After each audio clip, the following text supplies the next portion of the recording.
Hi guys, in this episode I'd like to cover the high strength bowline. I found within our class that the high strength bowline tends to be one of the hardest knots for people to learn. Something about the knot kind of confuses people. I'll be happy to help you guys individually with this later. As far as uses for this knot, it'll be one of the knots that we can utilize to create a loop on the end of the rope, similar to how we utilize the figure 8 to create an attachment point on the end of the rope. It's also a very good knot for tying around rather large structures because unlike the figure 8 where you're when you're doing a follow through or retrace, you have to have that figure 8 pre-placed on that one end of the rope. In this case, you really don't. You're going to start out with just a series of loops and be able to work through it that way. One of the primary places we will utilize this is when we're tying into the litter. Oftentimes we'll have these pre-rigged into the litter where we've got this figure 8 set up and kind of a pre-rigged attachment point on the head of the litter. There will be times, however, where that's not already set up, and we will actually utilize the high strength bowline in this configuration around the head of the litter. Okay? So this would be one of the key places that we will utilize this on the team, that and wrapping rather large structures. Okay? So let's go ahead and cover how to tie the knot here. If you've ever learned how to tie the normal bowline, it's going to be very similar to that. It's just going to have one extra loop thrown in. For some reason that one extra loop tends to confuse people a little bit. I always start this knot by wrapping my hand a couple different times and creating 2 loops in the rope. Okay? And visually I've always found it a little easier once I've got those loops to twist those loops in the opposite direction so that they cross like this here.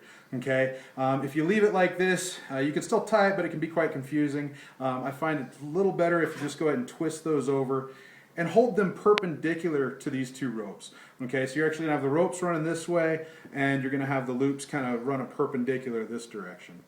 You're going to want to kind of keep in mind which end of the rope you're working with here. We're going to go ahead and identify some features here. We're going to have the working end of the rope, okay, where you actually have got an end here. Then you've got the running end of the rope. This would be actually going off into the bag. That could be several hundred feet of rope, and you probably aren't going to be able to access the end of that rope. Okay. Once you've got these loops established, you're going to take your working end of the rope, okay, you're going to feed it through the loops here, okay, and then you're going to wrap around the running end of the rope like this, and then feed it back through the loops. Some people like to use the analogy of the rabbit jumping out of the hole, running around the tree, going back down the hole. You can use that if it helps you. Okay. Once you've accomplished that, the way you're actually going to tighten this knot is by grabbing these 2 points here, so in a sense creating a bite right here, okay, and then grabbing the running end itself, and then you can kind of cinch that down and pull on it. Okay. And you'll get this appearance where you've got these 2 loops here coiling around the bite end of the rope. If you've done it properly, you'll come out where the tail actually comes out in the center of this loop that you've now created. Okay, that was what you're looking to accomplish by creating this loop on the bowline. Okay, leave this tail long enough that you'll still have room to do your double overhand safety knot.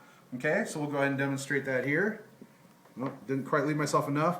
That's okay. It's really easy to feed a little bit of this back through and get yourself a little bit more of a tail. Give yourself enough room to get that safety knot in there. Okay. Safeties, like usual, are going to be butted right up against the main knot to get the most strength out of them. Okay. And that's how the knot should look completed, with that double overhand safety right up against it. Okay. If you did this incorrectly and you came out with the tail on the other side, let me show you how to fix that, okay? What happened is you basically just went around the running end the wrong direction.